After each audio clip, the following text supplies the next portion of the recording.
पिंपरी चिंचवड महानगरपालिकेच्या वतीनं साहित्यरत्न लोकशाहीर अण्णाभाऊ साठे विचार प्रबोधन पर्व या विचार सोहळ्याच्या निमित्तानं या ठिकाणी उपस्थित असलेले साहित्यरत्न लोकशाहीर अण्णाभाऊ साठे जयंती महोत्सव समितीचे सर्व सन्माननीय संचालक,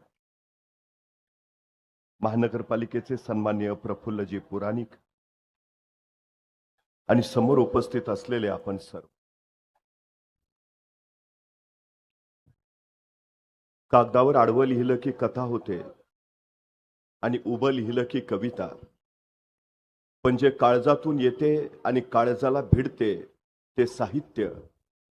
असं काळजाला भिडणारं साहित्य निर्माण करून सर्वसामान्य माणसांच्या व्यथा वेदनांना ज्यांनी वाचा फोडली. रशियामध्ये जाऊन सुद्धा मी छत्रपती शिवाजी महाराजांच्या भूमीतून आलो आहे. माझी मैना गावाकडे राहिली, माझ्या जीवाची होती एक काहिली. या छकडीतून संयुक्त महाराष्ट्राची भूमिका मांडणारे लोकशाहीर अण्णाभाऊ साठे यांना सुरुवातीलाच अभिवादन करतो.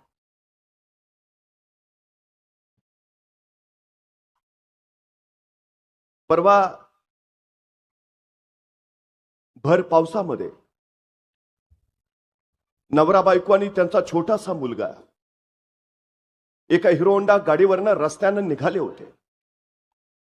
पावसाची रिपरिप वाढली होती आणि पावसापासून वाचण्यासाठी गाडीचा वेगही प्रचंड झाला होता. त्याच पावसाच्या धारा अंगावर कोसळत असतानाच अचानक समोरून भरगाव वेगानं ट्रक आला आणि डोळ्याचं पातळ लवतन लवता तोच त्यांची ती गाडी ट्रकच्या चाकाखाली गेली. बघता बघता कर्ण किरकाळी घुमली. काही क्षणात होत्याचं नव्हतं झालं. क्षण दोन क्षण निघून गेले. बाजूला फेकलेली बायको शुद्धीवर आली. तिने डोळे उघडून बघितलं. नवरा कुठं आहे, मुलगा कुठं आहे. त्याच वेळी तिची नजर ट्रकच्या चाकाखाली गेली. तिचा नवरा तिला रक्ताच्या थरोळ्यात दिसला. डोक्यावरनं चाक गेलं होतं, मेंदूचा चंदामेंदा झाला होता. ज्याच्या बरोबर आयुष्य जगायचं तो पती तर गेला, पण ज्याच्यासाठी जगायचा आहे तो माझा पुत्र कुठं आहे. तिची नजरेची धावाधाव चालू झाली आणि त्याच वेळी एका खड्ड्यातनं तिचं पोर उठून उभा राहिलं. ती धावत धावत पोराजवळ गेली, डोक्यावरनं हात फिरवला.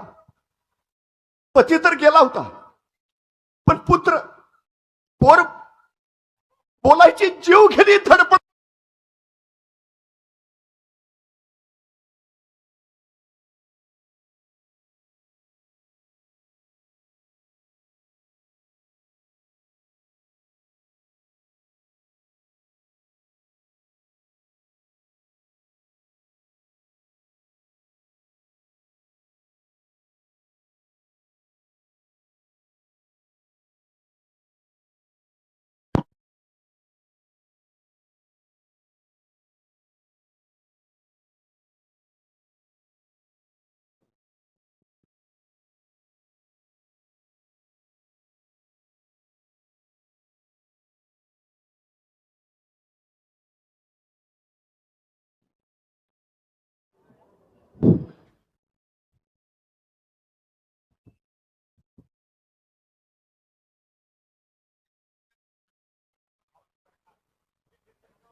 ती आपल्या मुलाकडे धावत धावत गेली. त्याला घट्ट उराशी कवटाळलं. पोराच्या डोळ्यातून झरझर अश्रू उकळत होते. जीव घेणी धडपड करत होतं, पण बोलता येत नव्हतं. ओठातनं शब्द फुटत नव्हता. उघड्या डोळ्यांनी बापाचा मृत्यू बघितला आणि पोराची वाचा गेली. ती आई त्याला आवर्जून सांगत होती, बाळा एकदा फक्त आई म्हण, फक्त एकदा आई म्हण. पण मुलाच्या ओठातनं शब्द फुटलाच नाही. पती तर गेला होता, आता पुत्रासाठी जगायचं होतं. असते असते ते आपल्या पुत्राबरोबर जगू लागले.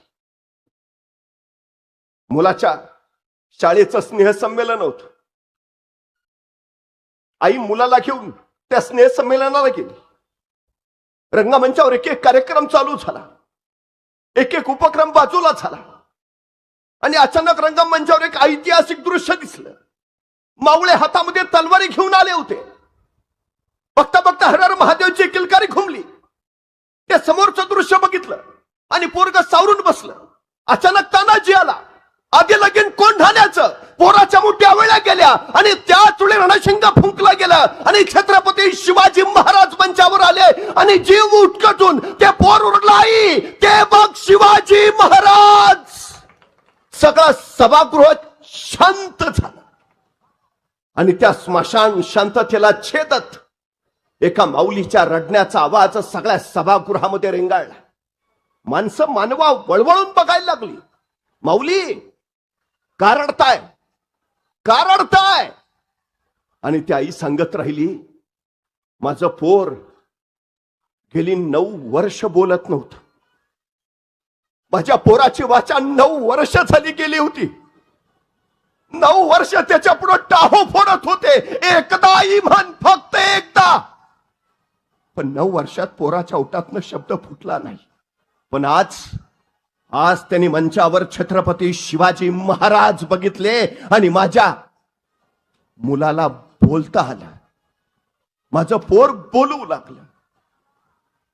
छत्रपती शिवाजी महाराजांना मंचावर बघून मूक पोरग जर बोलायला लागत असेल तर ज्यांना छत्रपती शिवाजी महाराजांचा सहवास लाभला त्या घराण्यामध्ये स्वराज्य निष्ठा कशी असेल, त्या घराण्यामध्ये राष्ट्रभक्ती किती असेल.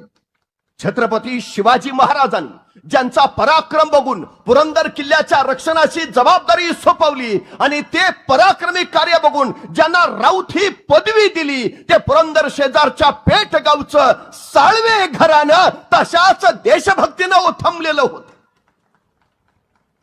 इथली माती जन्मताच मुलांच्या फळावर शिवराय ही 4 अक्षर कोरूनच त्याला जन्माला घालते. साळवे घराण्यात असाच एक पुत्र जन्माला आला. राघोजी साळवे. बेदार शरीर यष्टी, कमावलेलं शरीर पुरंदरच्या जंगलामध्ये शस्त्रांशी खेळण्यासारखं खेळावं आणि जखमांना अलंकार मानावं असं बेभान जगणं. याच राघोजी साळवेने एकदा पुरंदरच्या जंगलामध्ये जिवंत वाघ पकडला आणि अवघ्या परिसरात त्यांची चर्चा चालू झाली. ती चर्चा पुण्याच्या पेशवे दरबारात आली आणि दुसऱ्या बाजीराव पेशवेनी जिवंत वाघ घेऊन फिरणाऱ्या या राघोजी साळवेंना बोलावणं धाडलं. राघोजी साळवे जिवंत वाघ घेऊनच दरबारात हजर झाले. ते शौर्य, तो पराक्रम बघितला आणि पेशव्यांनी राघोजी साळवेंना शिकारखाना प्रमुख आणि शस्त्रागार प्रमुख म्हणून नेमणूक केली. पुरंदराहून राघोजी साळवे आले. ते पेशवे दरबारात पराक्रमाला संधी मिळाली. बघता बघता पुन्हा एकदा स्वराज्यनिष्ठा आपल्या ध्येयाच्या दिशेनं झेपावू लागली. त्याच वेळी त्यांच्याच तालमीत तयार झाला होता त्यांचा पुत्र लहुजी साळवे, ज्या पिढ्यानपिढ्यांनी स्वराज्याची सेवा केली, ज्या पिढ्यानपिढ्यांनी पराक्रम गाजवला, त्याच घरातल्या वीरपुरुषांनी या लहुजींना सुद्धा घडवलं होतं. शस्त्र ते कोणतंही असू दे, ते बेदरकारपणे चालवणं ही लहुजींची खासियत होती. घोड्यावर बसणे, दांडपट्टा, भाला फेक, बंदुकी चालवणे या सगळ्याशी लहुजी पारंगत होते. बघता बघता पुण्यामध्ये चोरीचा माल येऊ नये म्हणून पुण्याच्या प्रवेशद्वारावर एक रामोशी गेट उभारण्यात आलं आणि लहुजी साळवेंची नेमणूक तिथं नाकेदार म्हणून करण्यात आली. पेशवे दरबारात पिता राघोजी साळवे आणि पुत्र लहुजी साळवेंचं काम चालू झालं.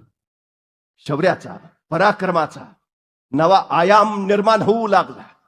लहुजींच्या पराक्रमी करामतीने माणसं विलक्षण भारावून जाऊ लागली. 5 नोव्हेंबर 1817 पेशवे आणि इंग्रजांचं हे अखेरचं युद्ध. दुसऱ्या बाजीरावाने इंग्रजांच्या विरोधात युद्ध पुकारलं. युद्धाला सुरुवात झाली. खडकीला भयंकर संग्राम सुरू झाला. 1 नाही 2 नाही 3 नाही तब्बल 12 दिवस चाललेलं हे युद्ध. आणि या युद्धामध्ये राघोजी साळवे आपला 23 वर्षाचा पुत्र लहुजी साळवेंबरोबर युद्धामध्ये उतरले. शमशेरीची करामत चालू झाली. कालभैरवानं तांडव करावं तसा राघोजी साळवेंच्या पराक्रमाचा तांडवाचा प्रताप चालू झाला. मॉन्ट स्टुअर्ट एल्फिस्टन राघोजी साळवेंचा पराक्रम बघून चकित झाला. सपासप कापले जाणारे इंग्रज सैन्य बघून त्या एल्फिस्टनला कळून चुकलं. या पराक्रमी पुरुषाचा बंदोबस्त केला पाहिजे. राघोजी साळवे विद्युलता चमकावी असे चमकत होते. वीज कोसळावी तसे शत्रूवर कोसळत होते. तो पराक्रम अपार आणि अफाट होता.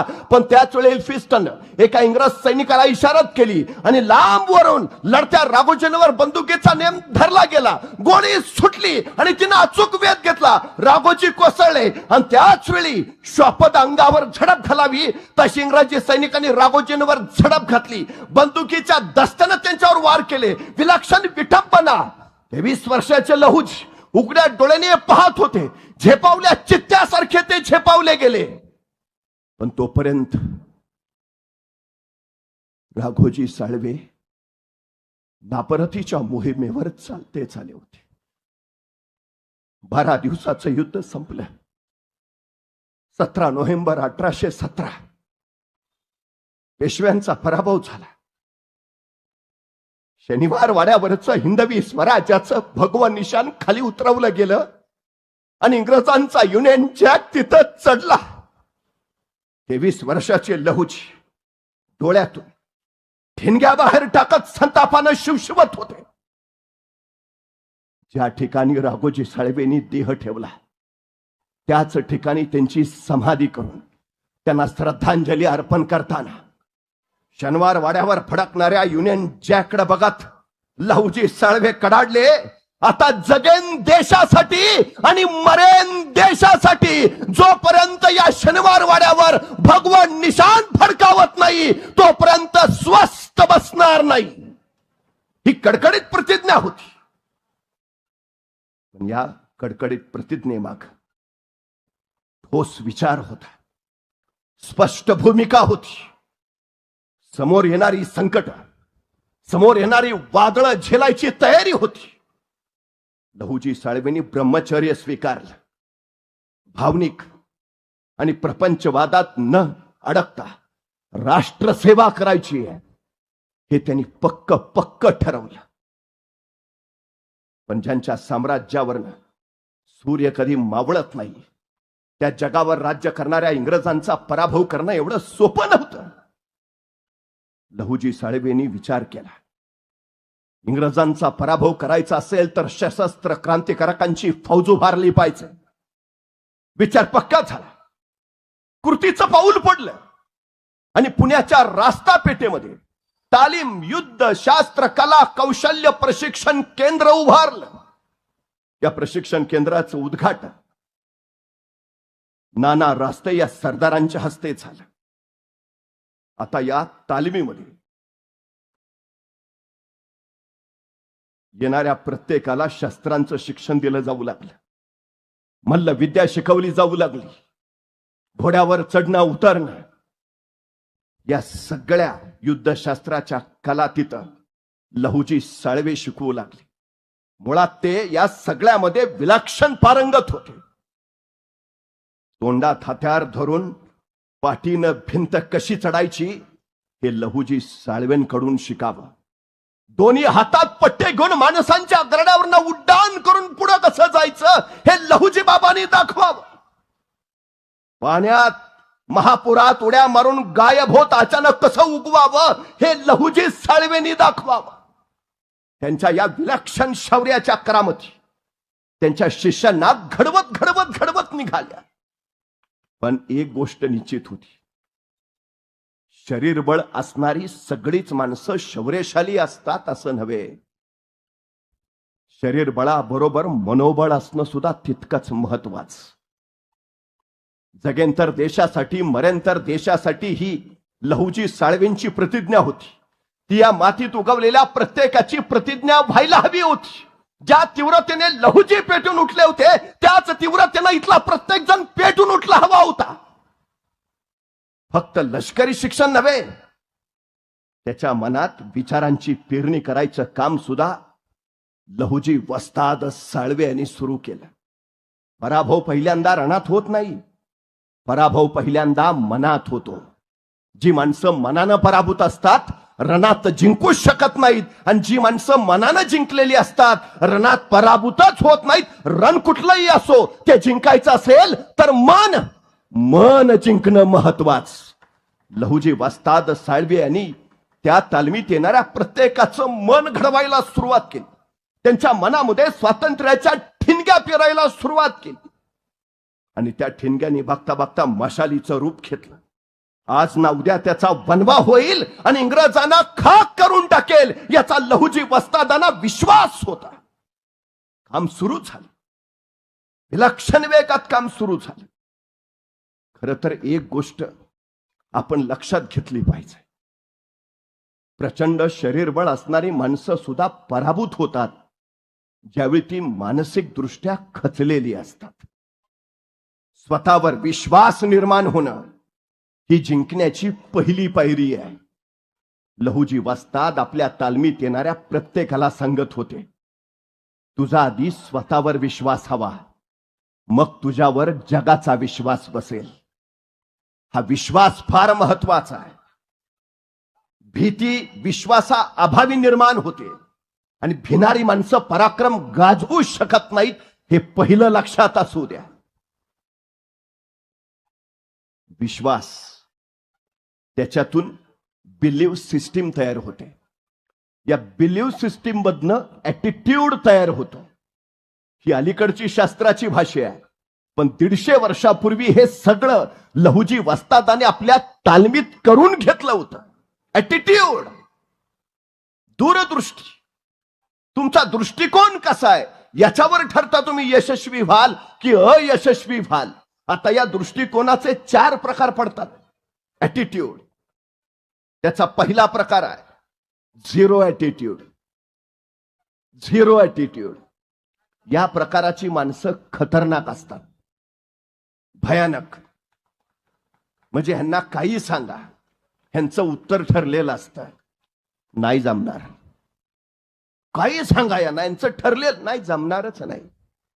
पण ही इतकी खतरनाक असतात की दुसरं कुणी करेल का विचारलं तरी हे म्हणतात नाही, कुणालाच नाही जमणार, शक्यच नाही, जमणारच नाही. सगळ्यात खतरनाक. मी कायम सांगतो, एखाद्या गावाचा विकास करायचा असेल, समाजाचा विकास करायचा असेल, 4 गोष्टी फार महत्वाच्या. पहिली गोष्ट, ज्याच्याकडे पैसा आहे त्यांनी पैसा द्यावा. दुसरी गोष्ट, ज्याच्याकडे वेळ आहे त्यांनी वेळ द्यावा. तिसरी गोष्ट, ज्याच्याकडे कष्ट आहे त्यांनी कष्ट द्यावे. आणि चौथी गोष्ट, ज्याच्याकडे या तिन्हीपैकी काहीच नाही त्यांनी किमान गप राहावे.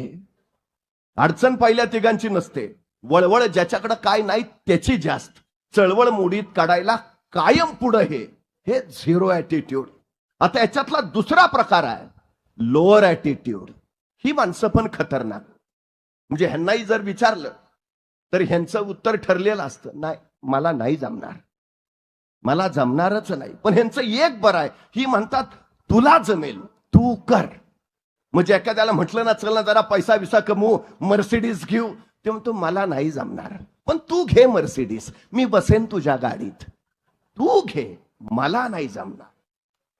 म्हणजे मी कायम सांगतो, एखाद्याला म्हटलं ना, चल ना लोकशाहीर अण्णाभाऊ साठेंचा जयंती उत्सव आहे, काहीतरी करूया, तुम तो करूया की, पण मी एकटा येऊन काय करणार, बाकीचे नकोत का? मग आपण त्याला तिथंच सोडतो, बाकीचे गोळा करायला जातो, बाकीचे गोळा करून मग त्याच्याकडे येतो, चल आलेत बाकीचे, मग आहेत ना बाकीचे, मी नाही आलं म्हणून काय होत आहे. हे लोअर ऍटिट्यूड. तुम्ही करा, मला नाही जमणार. तिसरा प्रकार जो आहे तो आहे ऍव्हरेज ऍटिट्यूड. या प्रकारच्या माणसांना काही सांगा, त्यांचं उत्तर ठरलेलं असतं, ती नाही म्हणत नाहीत, पण यांचं उत्तर एकच, नाही करूया ना, अडचण काय, प्रयत्न करायला काय हरकत आहे, करू, जिंकू म्हणत नाहीत, कायम प्रयत्न करू. हे तिसरा प्रकार. आणि चौथा प्रकार जो आहे याच्यातला तो आहे चॅम्पियन्स ऍटिट्यूड. या लोकांना काही सांगा, यांचं उत्तर ठरलेलं येस आय कॅन, मी करेन. इम्पॉसिबल हा शब्दच त्यांच्या शब्दकोशात नाही, जमणार नाही म्हणतच नाहीत, येस आय कॅन, मी करेन, आय कांट विषयच नाही. लहुजी वस्तादांनी 150 वर्षापूर्वी जर काय केलं असेल तर या मातीमध्ये चॅम्पियन्स ॲटिट्यूड असणारी माणसं त्यांनी उभा केली. बस सांगावं, येस आय कॅन, मी करेन. मी करणार नाही म्हणणारा माणूसच त्यांच्याकडे नाही. आणि मला एका प्रश्नाचं उत्तर द्या, जंगलातला सगळ्यात उंच प्राणी कोण? जिराफ. जंगलातला सगळ्यात वेगवान प्राणी कोण? चित्ता. जंगलातला सगळ्यात हुशार प्राणी कोण? कोल्हा. आणि जंगलातला सगळ्यात ताकदवान प्राणी कोण? हत्ती. आणि जंगलचा राजा कोण? का? सिंह. का? तू जिराफासारखा उंच आहे का? तू चित्त्यासारखा वेगवान आहे का? तो कोल्ह्यासारखा हुशार आहे का? तो हत्तीसारखा ताकदवान आहे का? नाही, काहीच नाही. मग सिंह राजा का? कुणीतरी सिंहाला विचारतं, तू राजा का? सिंह म्हणतो, मला वाटतं म्हणून. हे वाटणंच आहे ना, तो चॅम्पियन्स ॲटिट्यूड. लहुजी वस्ताद संघाचे कोण म्हणतं इंग्रजांच्या साम्राज्यावरनं सूर्य मावळत नाही, आपण बुडवू त्यांचा सूर्य. Yes I can. माणसं जी घडवली ना लहुजीनी, ती अशी नुसतं शरीर नव्हे, मन घडलं पाहिजे. किरकोळ शर्यष्टीची माणसं सुद्धा अफाट पराक्रम गाजवतात, त्यावेळी त्यांच्या मनोबळाकडे बघावं लागतं. लहुजी वस्तादांनी 150 वर्षापूर्वी महाराष्ट्राचं नव्हे, देशाचं मन घडवलं. हे पहिलं आपण लक्षात घेतलं पाहिजे. सगळ्यात महत्वाचं, हे सोपं काम नाहीये, सहज झावलं जाणारं काम नाही, अजिबात नाही. वासुदेव बळवंत फडके लहुजी वस्तादांचे पट्ट शिष्य. लोकमान्य बाळ गंगाधर टिळक लहुजी वस्तादांचे शिष्य. महात्मा ज्योतिराव फुले 1847 साली लहुजींच्या तालमीत लहुजींकडनं प्रशिक्षण घ्यायला यायचे. ते लहुजी वस्तादांना गुरु मानायचे. चाफेकर बंधू लहुजी वस्तादांच्या तालमीत शिकायचे. राव बहादूर सदाशिवराव गोवंडे, वाळवेकर, परांजपे हे महात्मा फुलेंचे मित्रही लहुजींचे शिष्य. क्रांतीभाऊ खरे, क्रांतीवीर नाना छत्रे, क्रांतीवीर नाना दरबारे, मोरो विठ्ठल वाळवेकर, ही सगळी माणसं जी समाज सुधारक पुढे झाली, जी स्वातंत्र्य लढ्यामध्ये उतरली, ही सगळी लहुजी वस्तादांची शिष्यमंडळी. यांचं शरीरच नव्हे, यांचं मन घडवलं ते लहुजी वस्ताद साळवे यांनी. देशाच्या स्वातंत्र्य लढा अधिक तीव्र करायचं काम जर कुणी तत्कालीन काळात केलं असेल तर ते लहुजी वस्ताद साळवे यांनी केलं. हे पहिलं आपण लक्षात घेतलं पाहिजे.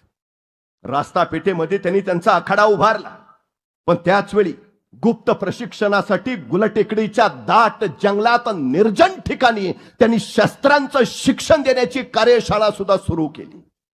इंग्रजांना हटवायचं म्हणजे सशस्त्रच गेलं पाहिजे, म्हणून देशाच्या सशस्त्र क्रांतीचे आद्य प्रवर्तक म्हणून आम्हाला लहुजी वस्ताद साळवे यांचाच उल्लेख करावा लागतो. त्यांना आद्य क्रांतिकारक आम्ही म्हणतो, त्यांना क्रांतिकारकांचे क्रांती गुरु आम्ही म्हणतो, सशस्त्र क्रांतीचे जनक मानतो. याचं कारण इंग्रजांच्या विरोधात उठून उभा राहायचं सामर्थ्य, तो निडरपणा, तो बेडरपणा इथल्या लोकांमध्ये रुजवायचं काम लहुजी वस्ताद साळवे यांनी केलं. तत्कालीन काळात पुण्यात किंवा पुणे परिसरात जर काही घडलं तर त्याच्या पाठीमागं हमखास लहुजी वस्ताद आहेत हे समजलं जायचं. खरं तर तत्कालीन काळामध्ये व्यवस्थेनं समाजावर प्रचंड अन्याय करून सुद्धा लहुजी वस्तादांच्या तालमीमध्ये सगळ्या समाजाच्या युवकांना प्रवेश होता. सगळ्या समाजाच्या. तिथं त्यांनी कुठला जातीभेद मांडला नाही, तिथं कुणी धर्मभेद केला नाही. राष्ट्रासाठी लढायचं असेल, स्वातंत्र्यासाठी झुंजायचं असेल तर सगळ्यांना एक म्हणूनच उभा राहावं लागेल, हा लहुजी वस्तादांचा सगळ्यात महत्वाचा विचार होता. खरं तर त्यांनी तालमीच्या शेजारी एक विहीर सुद्धा काढलेली. तत्कालीन काळात अस्पृश्यांसाठी विहीर खुली करण्याचं ते काम लहुजी वस्तादांनी केलं. समाज क्रांतीचे जनक त्या काळात हे काम करणं हे सोपं नव्हतं, ते लहुजी वस्तादांनी केलं. खरं तर 1848 साल हे देशाच्या दृष्टीनं क्रांतीचं वर्ष मानलं जात. कम्युनिस्ट मॅनिफेस्टो आला तो याच 1848 मध्ये. आणि महात्मा ज्योतिराव फुले आणि सावित्रीबाई फुले यांनी अस्पृश्यांच्या उद्धाराचं आणि स्त्री शिक्षणाचं कार्य चालू केलं ते 1848 मध्येच. आणि सगळ्यात महत्वाची गोष्ट, मुलींना शिकवण्याची शाळा सावित्रीबाई फुले कुठं भरवीत होत्या? त्या लहुजी वस्तादांच्या तालमीत भरवत होत्या. लहुजी वस्तादांची तालीम फक्त प्रशिक्षण देणारी, मल्लविद्या शिकवणारी, शस्त्रांचं शिक्षण देणारी नव्हती, तर ती ज्ञान देणारी शाळा सुद्धा बनली होती. म्हणून लहुजी वस्तादांची तालीम हे क्रांतीचं विद्यापीठ होतं, जिथं बलोपासना व्हायची आणि जिथं ज्ञानोपासना घडायची. खर तर महात्मा ज्योतिराव फुले, सावित्रीबाई फुले यांनी शाळा सुरू केल्या, पण पुण्यातल्या काही मंडळींना ते काम पचेना, सहनच होईना. सावित्रीबाई फुले घरातून निघताना अंगावर एक साडी आणि पिशवीत एक साडी घ्यायच्या आणि मग आपल्या शाळेकडे जायच्या. कारण वाटेत कुणीतरी चिखल फेकायचं, वाटेत कुणीतरी शेण फेकून मारायचं, वाटेत कुणीतरी काहीतरी करायचंच. त्यामुळे ती खराब झालेली साडी शाळेत जाऊन बदलावी लागायची. त्या दिवशी त्या शाळेकडे निघाल्या, एका चौकात आल्या आणि अचानक एक धटिंगण समोर आला. त्यांनी सावित्रीबाईंचा हात धरला, करकचून आवळला. सावित्रीबाई वेदनेनं कळवळल्या आणि तो धटिंगण त्यांना सांगत होता, उद्यापासून हे बंद, शाळा बिळा अजिबात चालणार नाही. क्षणभर सावित्रीबाईंना काही कळेना, पण त्याच वेळी त्या सावरल्या, 2 पावलं मागं सरल्या आणि हिरव्या रणात नागिण सळसळावी अशा सावित्रीबाई सळसळल्या. त्या धटिंगणाच्या कानाखाली खाडकन आवाज निघाला. मान खाली घालून धटिंगण त्या चौकातनं बाजूला झाला. परत सावित्रीबाईंना अडवायचं धाडस कुणाचं झालं नाही. सावित्रीबाईंना ही आक्रमकता जर कुणी शिकवली असेल तर ती लहुजी वस्ताद साळवेंनी शिकवली. आपल्या तालमीतले 4 सैनिक त्याच्यानंतर त्यांनी कायम सावित्रीबाईंच्या पाठीशी ठेवले. कायम शिक्षणाचं पवित्र कार्य पार पडलं पाहिजे हा त्यांचा सगळ्यात मोठा हेतू होता. महात्मा फुलेंवर सुद्धा मारेकरी घातले गेले, त्यांनी त्यांचं मनपरिवर्तन केलं. पण महात्मा फुलेंचं कार्यही अनेकांना न पटणारं होतं. त्यांच्या सुरक्षेची काळजी सुद्धा लहुजी वस्ताद साळवे यांनी घेतली. खरं तर हे समाज क्रांतीचं विलक्षण कार्य होत, विलक्षण कार्य. एवढंच नव्हे, अस्पृश्यांची पहिली शाळा जी निघाली त्याच्यामध्ये लहुजींचे 2 सैनिक तालमीतले शिक्षक म्हणून काम करत होते. एकाचं नाव होतं धुराजी अप्पाजी, जे मुलांना बाराखडी शिकवायचे, आणि दुसऱ्याचं नाव होतं गणू शिवाजी, जे मुलांना पाढेपाठ करायला शिकवायची. ही अस्पृश्य समाजातली शिक्षक मंडळी जी मुलांना शिकवणारी ठरली. लहुजी वस्तादांनी फक्त वस्त्या वस्त्यांमध्ये जाऊन आपल्या लोकांना सांगितलं नाही मुलांना शाळेत घाला, अजिबात नाही. त्यांना महात्मा फुलेंचा विचार पडला होता.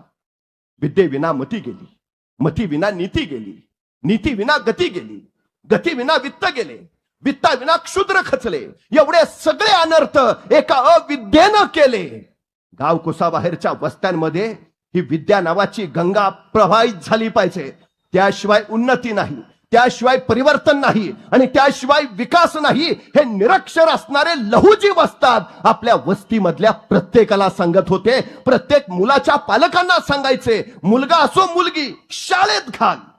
नुसतं सांगितलं नाही, आपले थोरले बंधू शिवाजी साळवे यांची कन्या मुक्ता साळवे ही सावित्रीबाईंच्या मुलींच्या शाळेतली पहिली विद्यार्थिनी होती. ज्ञानाची कवाडं पिढ्यानपिढ्या बंद म्हणून आमच्या बुद्धिमत्तेची जाणीव झाली नाही.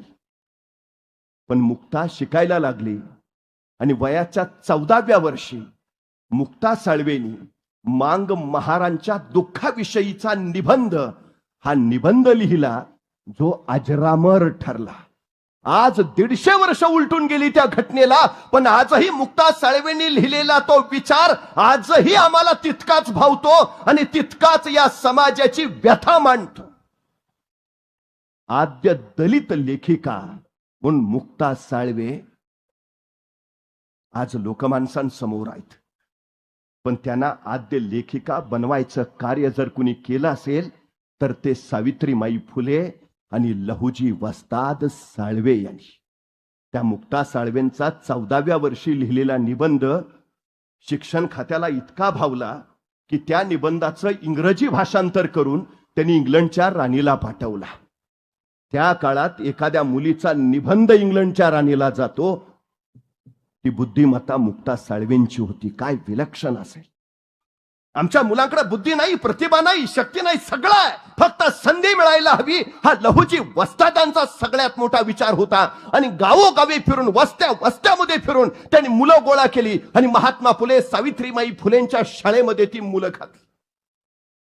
शिक्षणाचं प्रचंड मोठं कार्य लहुजी वस्तादांच्या माध्यमाने पूर्णत्वाला निघाल. शाळा वाढत राहिल्या. या सगळ्या कार्याच्या पाठीमागं लहुजी वस्ताद ठामपणे उभा होते. 1839 साली सातारचे छत्रपती प्रतापसिंह महाराज यांना गादीवरनं हटवलं आणि क्रांतिकारकांचा संताप वाढला. इंग्रजांची मुजोरगिरी हक्क डावलणे इतपत गेली. प्रतापसिंह महाराजांनाच बाजूला केलं. अखेर रण पेटलं. क्रांतिकारकांची मनं पेटली. लहुजी वस्तादाने आपल्या तालमीतल्या क्रांतिकारकांच्या मनामध्ये हा अन्याय झिडकारून काढला पाहिजे हे ठसवलं आणि तयारी सुरू झाली. नानासाहेब पेशवे आणि तात्या टोपे यांनी उत्तरेत उठाव करायचा, तर रंगो बापू यांनी लहुजी वस्तादांच्या सहकार्यानं ब्रिटिशांच्या विरोधात साताऱ्यात बंड करायचं हे ठरलं. सगळी तयारी झाली. लहुजी वस्तादाने आपले सगळे सैनिक त्यांच्यासाठी दिले. आता बंड यशस्वीच होणार. 12 जून 1857 या बंडाची कुणकुण इंग्रजांना आधीच लागली आणि त्यांनी हे बंड मोडीत काढलं. डाव उधळला गेला. लहुजी वस्तादांच्या 30 ते 35 क्रांतिकारकांना कैद केलं गेलं. मग मात्र लहुजींचे सैनिक संतापले. पुरंदरच्या मामलेदारला तिथं जाऊन त्यांनी ठार मारलं आणि मग इंग्रज संतापले. आपल्या कैदेत असणाऱ्या कन्हैया मांग आणि धर्मा मांग यांना त्यांनी सरळ सगळ्यांसमोर तोफेच्या तोंडी दिले.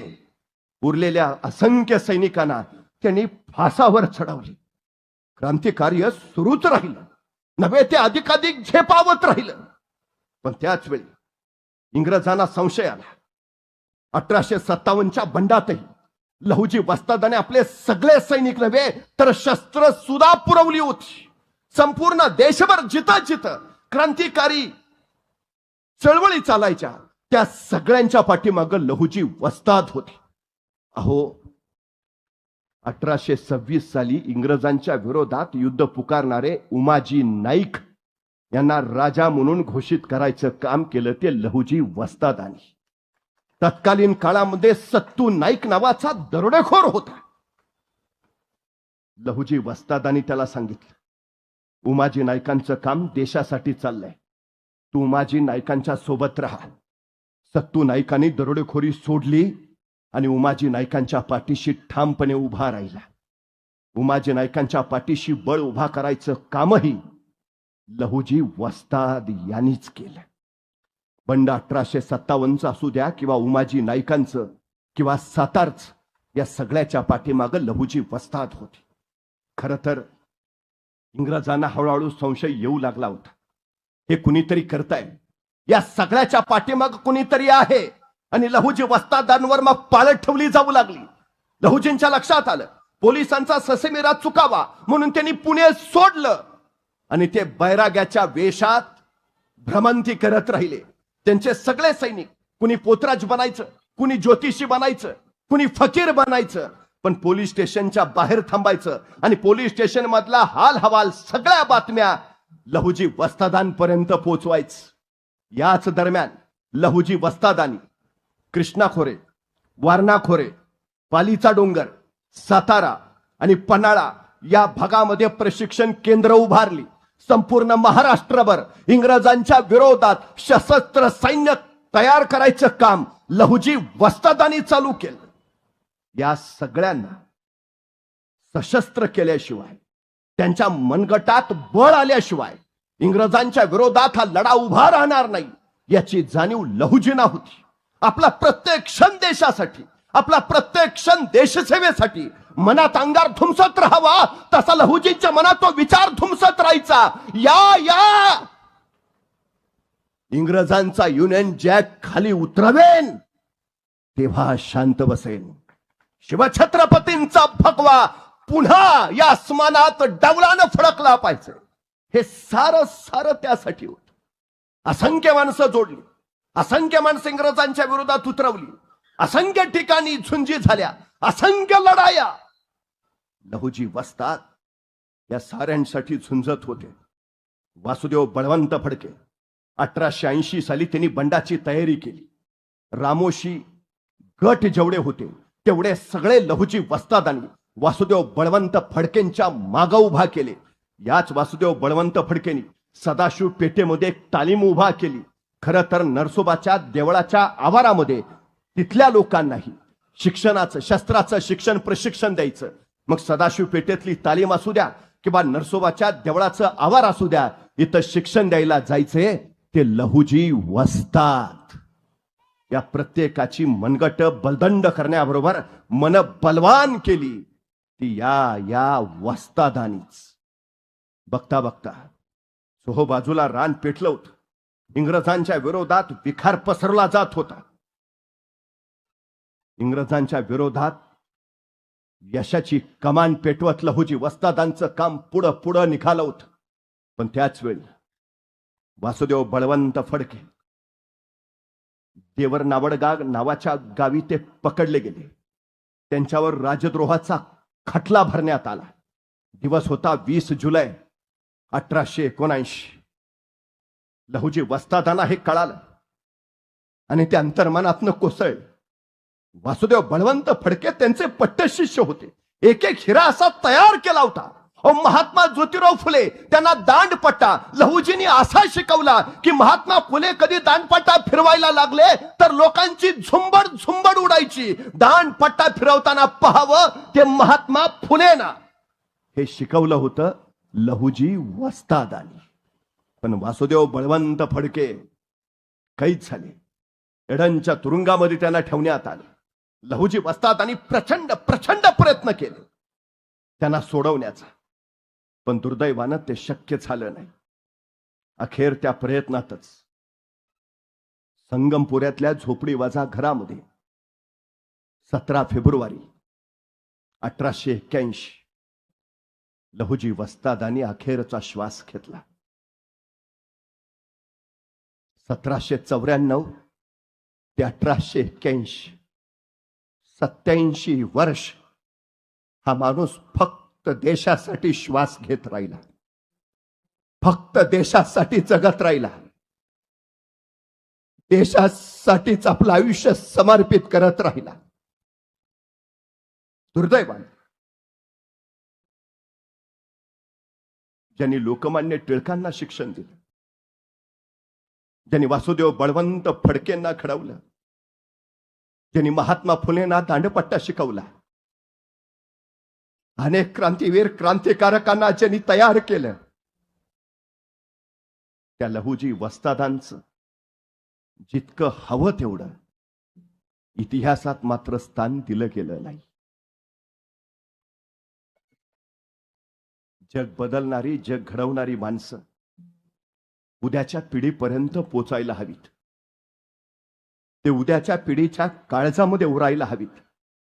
लहुजी वस्ताद गेले, पण देशभक्तीचा वारसा म्हणून त्यांच्या शिष्यांनी तसाच पुढे नेला. स्वातंत्र्याची चळवळ अधिकाधिक गतिमान झाली. 15 ऑगस्ट 1947 लाल किल्ल्यावर तिरंगा फडकला, पण त्या तिरंग्याच्या ठाई सगळ्यात जास्त समर्पण होतं ते लहुजी वस्ताद साळवे यांचं. ही विलक्षण देशभक्ती होती, विलक्षण. हा त्याग, हे बलिदान इतिहास कधी विसरणार नाही, कधीच. राघोजींचे आजोबा लहुजी, आपल्या आजोबांचंच नाव तिने आपल्या मुलाला ठेवलं. छत्रपती शिवाजी महाराजांच्या काळात त्या लहुजी बाबांनी जसा पराक्रम गाजवला तसाच पराक्रम माझ्या या पुत्रांनी, या लहुजींनी गाजवावा ही एका पित्याची इच्छा होती. त्या पित्याची ती इच्छा या पुत्रानं पूर्ण तर केलीच, पण जर राघोजी बाबा वरून बघत असतील तर लहुजींचं कार्य बघून म्हणाले असतील, लहुजी जिंकलास, जिंकलास पोरा, साळवे घराण्याचं नाव काढलंस. हा घराण्यासाठी नाही, समाजासाठी नाही, देशासाठी जगणारा देशभक्त होता. देशासाठी, समाजासाठी अखंड समर्पित असलेला हा कोहिनूर होता. त्यांच्या कार्याचा, विचारांचा हा संस्कार उद्याच्या पिढ्यांमध्ये गेला पाहिजे. तेव्हा उद्याची पिढी घडेल. हे स्वातंत्र्य मिळालं ते उगाच नाही, असंख्याने त्यासाठी स्वतःच्या आयुष्याचं बलिदान दिलंय. हे उद्याच्या पिढीला कळायला हवं. मी नेहमी जाता जाता एक गोष्ट सांगतो. तो ब्रिटिश राजवटीचा काळ होता. आई आणि तिचा छोटासा मुलगा, मुलाचं नाव राम. एके दिवशी आई त्या छोट्या रामला म्हणाली, राम, बाजारात जाऊन कोथिंबीर घेऊन ये. आपल्या हातात ते 2 पैसे घेऊन तो छोटा राम बाजाराच्या दिशेने निघाला.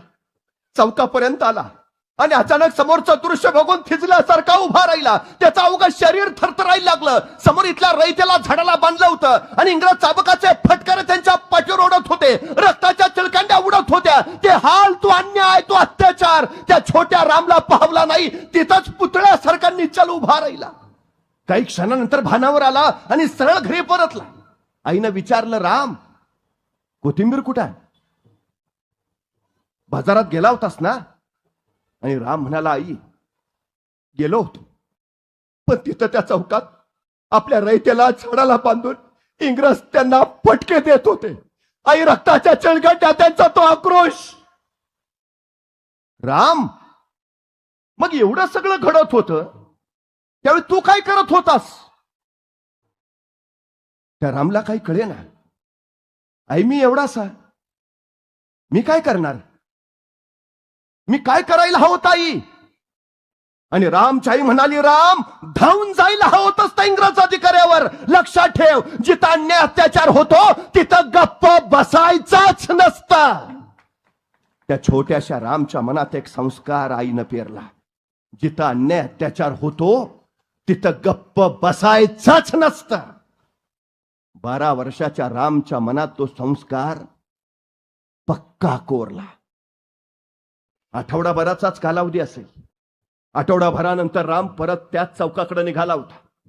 परत त्याच चौकाजवळ आला. समोर पाहिलं, इंग्रजांनी पुन्हा रयतेला बांधलं होतं. त्यांच्या पाठीवर चाबकाचे फटकारे उडले जात होते. तो आक्रोश, तो किंकाळ्या, ते रक्त.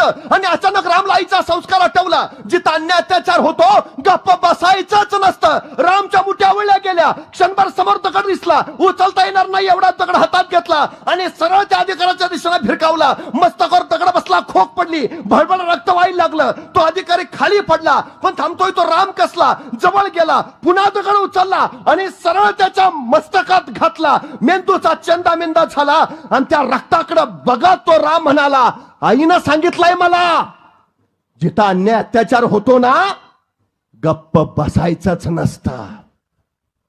त्याचा घासात इंग्रज अधिकारी तिथंच संपला. पण या छोट्या रामला इंग्रज अधिकाऱ्याची हत्या केली म्हणून कैद केलं. न्यायाधीशांच्या पुढे उभा केलं. त्यांनी बाल गुन्हेगार म्हणून सोडून नाही दिलं, माफ नाही केलं, शिक्षा सुनावली. मरेपर्यंत फाशी. पेनाची नीप मोडली आणि उल्याशा रामला फाशीची शिक्षा झाली. त्याची रवानगी तुरुंगात. दिवस दिवस गेले. फाशीचा दिवस जवळ आला.